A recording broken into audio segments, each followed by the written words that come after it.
Welcome to Headlines Simsbury. I'm Karen Handville. The AARP Tax Aid Program will be offered again this year through a partnership between the Simsbury Senior Center and the Simsbury Public Library. The Tax Aid Program provides trained and certified tax volunteers who work one-on-one with taxpayers to prepare and electronically file both federal and state tax returns free of charge. The program will be coordinated by the Simsbury Senior Center and hosted by the Simsbury Public Library. To participate in this tax assistance program, taxpayers must book an appointment by calling the Simsbury Senior Center at 860-658-3273. Appointments are available from 10 a.m. to 3 p.m. on Thursdays from now until April 7th. The AARP Tax Aid service is free of charge and open to anyone who needs assistance, regardless of age or town residence. If you would like to participate, the Board of Selectmen will be holding their annual budget workshop meetings in the main meeting room at the Simsbury Town Hall. The workshops are Monday, February 29th and Thursday, March 10th at 5:30 p.m. and Saturday, March 12th at 8 a.m. If you can't make it, SCTV will air the meetings live on the government channel, 96 on Comcast and 99 on Frontier, and they will be available to watch on our website, simsburytv.org.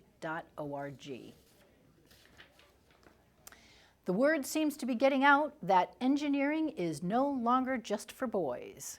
On January 27th, more than 30 8th grade girls from Henry James Memorial School took a Girls in Engineering field trip to Simsbury High School.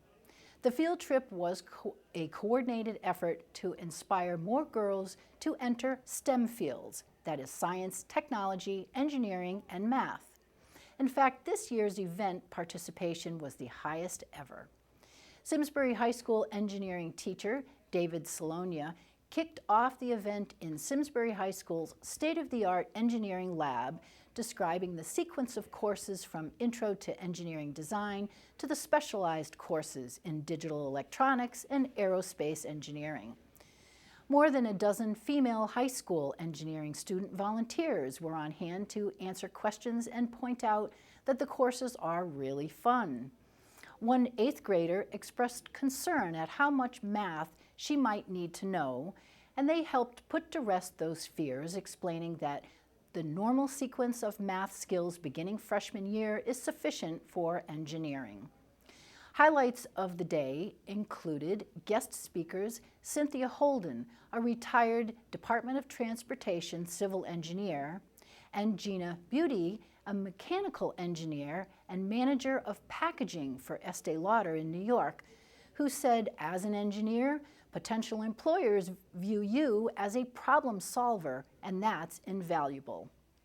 Beauty brought some engaging props, including the plastic framework from which a tube of lipstick had been engineered and a 3D printed case for eyeshadow.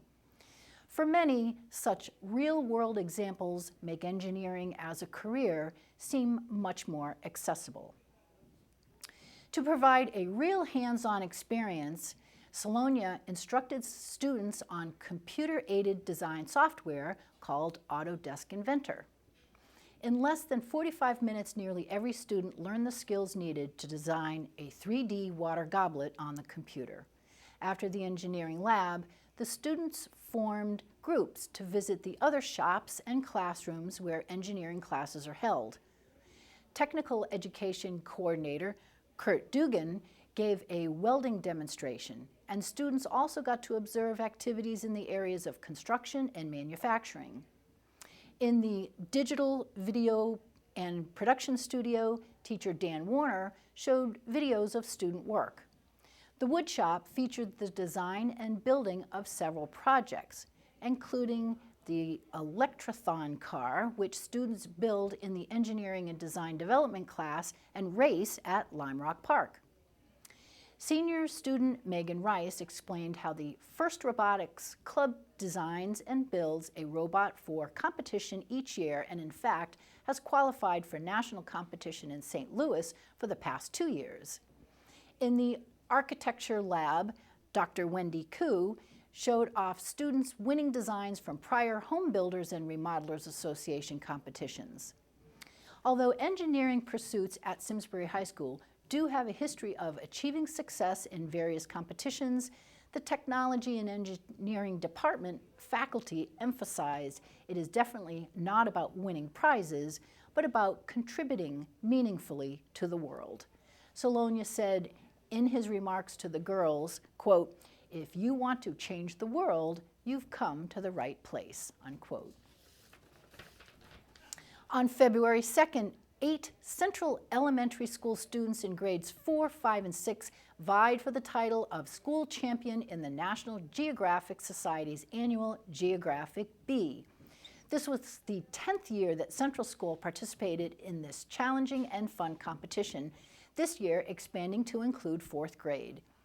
Begun in 1989 in response to concern about young people's lack of knowledge about geography, the GeoBee is designed to encourage teachers to include geography in their classrooms to spark student interest in the subject and to increase public awareness about geography, as well as inspire students to be curious about the world.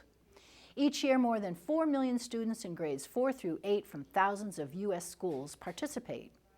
The 8 students chosen to compete were the winners of their homeroom preliminary rounds. Continuing in the school cafeteria, the students competed in front of a sizable audience of their peers. 2 wrong answers resulted in an individual's elimination from the round. Teacher Heather Donlin, who coordinated the event, commented that these are the longest rounds we've ever had. The first 2 rounds focused on U.S. geography, and in the championship round, the questions cast a wider geographic net. When the final question had been asked and answered, 5th grader Jameson Bodenberg emerged victorious, having not missed a single question. 6th grader Alexander Morand came in 2nd, and 4th grader Brooke Latanzi took 3rd place. As the Central School winner, Jameson will now take a written test that will be sent to National Geographic and determine his eligibility for the Connecticut State Bee to be held at Central Connecticut State University on April 1st. The winner of the state competition will go to the National Championship in May in Washington, D.C. and be eligible for a $50,000 college scholarship. On Thursday, February 25th from 5 to 7 p.m., the Simsbury Free Library Art Reception will display artwork painted at Heublein Tower's 2nd annual En Plein Air event held in September of 2015. See and purchase beautiful paintings of Heublein Tower and the surrounding vistas by artists Catherine Elliott, Deborah Leonard, Janet Ifland, Mandy Adendorf, Brian Colbath, Kate Tortland, and Victor Laguerre. All the paintings will be for sale, and all proceeds benefit the Friends of Heublein Tower for the ongoing restoration of the site. This event is free and refreshments will be served. RSVPs are recommended, and you can email simsburyfreelibrary@gmail.com or call them at 408-1336. Join the Farmington Valley Symphony Orchestra at the movies for their next performance on February 27th. There will be 2 performances at 4 p.m. and 8 p.m. in the Hoffman Auditorium at the University of St. Joseph. Don't miss this fantastic performance of Bernstein's West Side Story Overture. 3 silent films will be projected on stage with the orchestra and soloists providing a live orchestral score that will include Nadine Shank on piano. At the Movies is part of the orchestra's 35th anniversary year celebration with Jonathan Brennan conducting. At 6 p.m., there will be a catered reception by Harvest Cafe and Bakery and wines from the Wine House. Meet distinguished guest artists, silent film composer William Perry and pianist Nadine Shank. And you can bid on the chance to win some terrific silent auction items. Proceeds from the reception and auction will support the orchestra's endowment during this anniversary year. Tickets are $25 and can be purchased online or at the door. For more information and tickets, go to www.fvso.org. Mary Doyle-Clark is here with this week's Senior Center update. Hi, I'm Mary Doyle-Clark, and here's what's going on at the Simsbury Senior Center. Join us for our next Monday night supper on March 7th at 5 p.m. On the menu will be homemade beef stew and cornbread. Dessert and beverages are included for only $4. Sign up through the Senior Center. Celebrate St. Patrick's Day at the Simsbury Senior Center on Thursday, March 10th from 12 o'clock to 1:30 p.m. We'll be serving a traditional corned beef and cabbage lunch catered by Cane's Market, along with Irish soda bread, dessert, and coffee. Enjoy your favorite Irish songs and live entertainment by the Geographic Orchestra. Due to the popularity of this event, we encourage you to make your reservations as early as possible. The cost is $8, and you can sign up through the Senior Center. Are you looking for an exercise class in the evening? Why not try our new Bar Body Fusion class? This class gives you the perfect workout combining the latest in bar, Pilates, and yoga. You'll feel stronger through moves designated to align and balance your body. The class will meet on Tuesdays from 5 p.m. to 6 p.m., beginning on March 8th and runs through April 26th. The cost for this 7-class session is $45.50, or pay a drop-in fee of $8 per class. Remember to bring your light weights, a mat, and water. Learn to make earrings, bracelets, and necklaces at our jewelry making workshop on Monday, March 14th, from 10 a.m. to 3 p.m. Choose from many different types of beads, including glass, plastic, metal, and semi-precious metals. Our instructor will supply all the tools necessary, and no experience is needed. The cost is $5 plus the cost of materials. Sign up through the Senior Center. The Simsbury Senior Center is located at 754 Hot Meadow Street in the Eno Memorial Hall building. Our hours are Mondays, 8:30 a.m. to 7 p.m., Tuesday through Thursday, 8:30 a.m. to 4:30 p.m., and Fridays, 8:30 a.m. to 1 p.m. Call us at 860-658-3273 for additional information, or go to our website. Thanks for watching. See you at the Senior Center. The Simsbury Chamber of Commerce is holding its 8th annual Business Leaders Breakfast at the Simsbury Inn on Friday, February 26th at 7:30 a.m. Featured speakers include United States Marine Corps Lieutenant General Michael G. Dana, who will speak about his recent trip through Asia and how current technology is impacting the military of the 21st century and its potential for lightening the load of the U.S. Marine.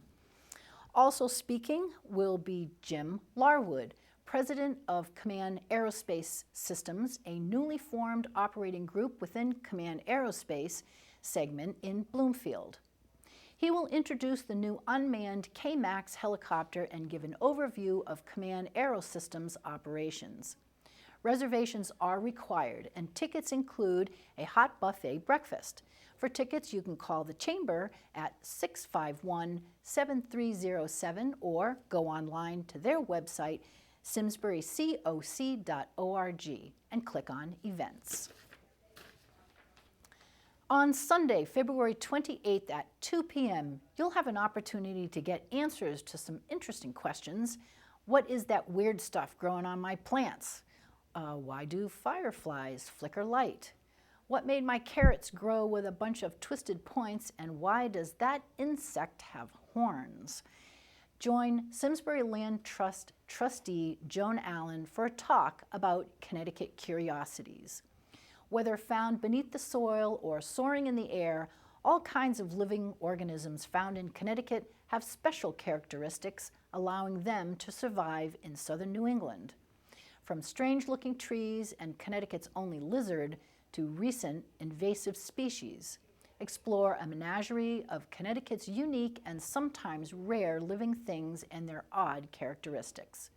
This program will be at the Simsbury Public Library in the program room, and for more information or to RSVP for this free program, call the Simsbury Land Trust at 651-8773. The International Association of Fire Chiefs and the Volunteer and Combination Officers section will present Beyond Hoses and Helmets, an educational training course that delivers real-world expertise through an interactive educational experience designed by practicing chief officers. The Simsbury Volunteer Fire Company will host this free 2-day course on Saturday, March 5th from 9 a.m. to 4:30 and Sunday, March 6th from 9 a.m. to 2:30 p.m. at the Simsbury Volunteer Firefighters Club. Created for up-and-coming officers, company officers, and chief officers, the class is beneficial to all ranks and is open to all fire departments in Connecticut. Taught by instructors with real-life expertise, the course uses curricula developed by nationally recognized fire service leaders from volunteer and combination departments across the United States, with technical support provided by the U.S. Fire Administration. Refreshments and lunch will be provided to all attendees. The Simsbury Volunteer Firefighters Club is located at 26 Town Forest Road. Even though this is a free course, registration is required, and you can visit them online at learn.iafcacademy.org. For questions or further assistance, you can email academy@iafc.org. Melissa Brett returns to go over important information regarding ethanol-blended gasoline and the effects on your small engine equipment, and more importantly, what you can do about it. Hello, my name is Melissa Brett. My husband John and I own and operate Weldon Hardware here in the center of Simsbury on Station Street. Probably one of our biggest questions from customers and continued information that we want to get out to consumers is the issues that gasoline with ethanol is doing to small engines, be it your snowblower, lawnmower, generator, motorcycles, boat engines, and the like. Now let me first tell you the 4 main problems with ethanol-blended gasoline. Gums rapidly form in fuel tank and fuel systems as gas with ethanol ages. However, ethanol is also a powerful solvent that will strip away and disperse the buildup back into the fuel as large performance-robbing particles. This leads to clogged filters, injectors, and carburetors. Now second, ethanol attracts moisture from the atmosphere, forming an ethanol water solution mixed in the gasoline. Now ethanol blended fuel will naturally hold about 0.5% water in suspension, but when water levels exceed this threshold, or when the fuel cools significantly, especially in winter, the water-ethanol mix drops out of suspension. This is called phase separation. Excessive water in the fuel tank causes engines to run rough, stall, and even cause damage. Ethanol provides a significant amount of the fuel's octane, so when phase separation happens, the remaining fuel is left without enough octane to properly operate your engine. Now third, over a short period of time, usually less than a month, ethanol fuel begins to break down. As ethanol and other components evaporate, the fuel loses octane and becomes stale. This causes hard starts or engine knocking, which robs your engine of power and can cause damage. And fourth, ethanol fuel does not produce as much energy as traditional gasoline. This results in inefficient combustion, decreased performance, reduced throttle response, and poor fuel economy. So what can you do? There are 2 courses you can take. If you don't use a lot of gasoline throughout the season, we strongly encourage everyone to start purchasing a pre-engineered fuel that contains no ethanol, or finding a source of ethanol-free gasoline, usually found at airports or also called racing fuel. Now there's no mixing required, no ethanol ever added, and it typically has a shelf life of more than 18 months once it can be opened. Now, many manufacturers have now labeled their own line of fuel in quarts or gallon. We carry the True Fuel brand, which has been one of the original manufacturers of pre-engineered fuel. Always run your machine on this fuel, and you don't have to worry about ethanol-related issues for the life of a machine. If you go through a lot of gasoline during a season, make sure you treat the fuel as soon as you buy it with a fuel additive that combats ethanol. We recommend the StarTron brand. We recommend higher octane levels of gas, at least 90 octane, since phase separation will lower the octane levels. Also look before you pump.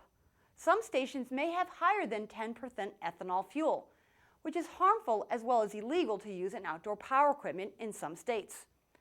Now, since ethanol attracts water, make sure you use the newer self-venting gas cans with a self-sealing spout. This won't eliminate the water attraction, but it will help slow it down. Also, shake the can every time before pouring it into your power equipment to ensure the fuel is mixed properly, especially with two-cycle equipment.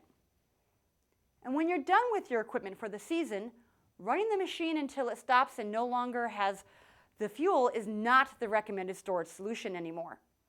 Unless you can remove the carburetor and fuel lines, there is some gasoline still left in your machine. Instead, fill it up with the pre-engineered fuel that I talked about. This will help overcome the issue of attracting water as well as keep the fuel lines from drying out and cracking. We also recommend starting your equipment during its off-season at least once a month. So at this point of the year, you should start your generator, lawnmower, chainsaw, a motorcycle, whatever you have, for at least 5 minutes. So if you have any other questions about ethanol or the fuel options I've talked about, don't hesitate to ask us. We want you to have many years with your power equipment running smoothly. If you have a question or topic that you would like featured on this segment, let us know. Visit our website at www.weldonhardware.com. I look forward to the next edition of Headline Simsbury. Remember, we're at your service. Thank you, and God bless. The Simsbury Women's Club has begun the process of accepting applications for artists and craftsmen for its 47th Annual Arts and Crafts Festival. This year's festival will be held September 17th and 18th, and there are about 120 spaces available for festival vendors to rent. Artists and craftspersons of all talents are invited to submit applications for this very popular event. In the past, the festival has featured musicians selling CDs, portrait, landscape, and still life artists and photographers, jewelry crafters, artists selling uniquely designed clothing and accessories, crafters of home and garden decor, blown glass artists, artisans selling handmade candles and soaps, and crafters selling culinary accessories ranging from beautiful cutting boards and designer olive oils to herb mixes for chip dips. Applications from artists and craftspersons selling these and other creations are being sought for this year's event. All submissions are reviewed by a jurying committee and will take place in June, July, and August. Early applicants who are invited to participate in the show can reserve spaces for their tents at a reduced fee. Jurying for those applicants take place in June. The festival is held on Iron Horse Boulevard in beautiful downtown Simsbury and is within easy walking distance to a wide variety of restaurants, walking and biking trails, and Simsbury's famous Old Drake Hill Flower Bridge, making the event's location a very attractive venue. The Women's Club Arts and Crafts Festival is one of the largest and best attended arts and crafts events in northwestern Connecticut. For more information, you can contact Madeline Gilkey at 658-5982, or you can email your questions to simsburywomansclub@gmail.com. For applications, go to their website, simsburywomensclub.org, where you can download the forms. The Second Chance Shop of Simsbury announces their gigantic semi-annual store-wide clearance sale beginning March 2nd and 3rd with 50% off of everything in the store. On March 4th and 5th, everything is 75% off, and on the 7th and 8th, it's the $5 bag sale. The store will be closed March 9th and 10th when it will be restocked with spring and summer clothing. The Second Chance Shop is a high-end thrift store operated by the Simsbury Auxiliary for the Village for Families and Children. It sells high-end donated clothing sizes infant through adult, shoes and accessories such as belts, scarves and jewelry, handbags, housewares, linens, and books. The money earned by the auxiliary is given to the Hartford-based Village for Families and Children to support the nonprofit agency's more than 40 programs and services for area families and their children at risk. Last year, the auxiliary donated over $89,000 to the village, breaking historical records for the more than 60-year-old auxiliary. Most of the money came from the Second Chance shop. Donations of gently used and in-season clothing and housewares are accepted at the Second Chance shop during regular store hours, and the auxiliary appreciates the support the community gives the shop through its donations and patronage, and they look forward to seeing you at their famous clearance sale March 2nd through the 8th. The Second Chance shop is located in Simsbury Center at 12 Station Street. The store is open Monday through Saturday, 9 a.m. to 4 p.m. and the first Thursday of each month until 7:30 p.m. Join the Simsbury Fishing Game Club for a great place to trout fish this season. The opening day for trout season is in early April and will be here before you know it. The Simsbury Fishing Game Club offers an outstanding, close-to-home, secluded reservoir for you to fish by permit only. Enjoy the outdoors at its best when you fish for large brown, rainbow, and brook trout. The club sponsors a children's fishing derby for permit holders, children 14 years old and younger, featuring great prizes, food, and treats. It is an outstanding event that the children look forward to each year. You can join online or in person. If you are a Simsbury resident, you can purchase the permit online for $250 at Simsbury Parks and Recreation website, simsburyrec.com, and click on the fishing link. Or you can go to the Simsbury Parks and Recreation Department office located at 100 Old Farms Road, West Simsbury. If you have additional questions, you can contact Fred Bononi, president of the Simsbury Fishing Game Club, at 243-1280. If you missed anything in today's program, you can watch this and all the programs produced by the community on SCTV's website, simsburytv.org. This is your TV station. If you have time to spare, join our volunteers. Learn something new about TV, production, or about Simsbury. Send me an email at simtv@yahoo.com or stop by for a visit and tour our studio in the lower level of Eno Memorial Hall. Find out how easy and fun it is to be part of local community television. That's it for this week. I'm Karen Handville, and we are SCTV, your town, your schools, your government.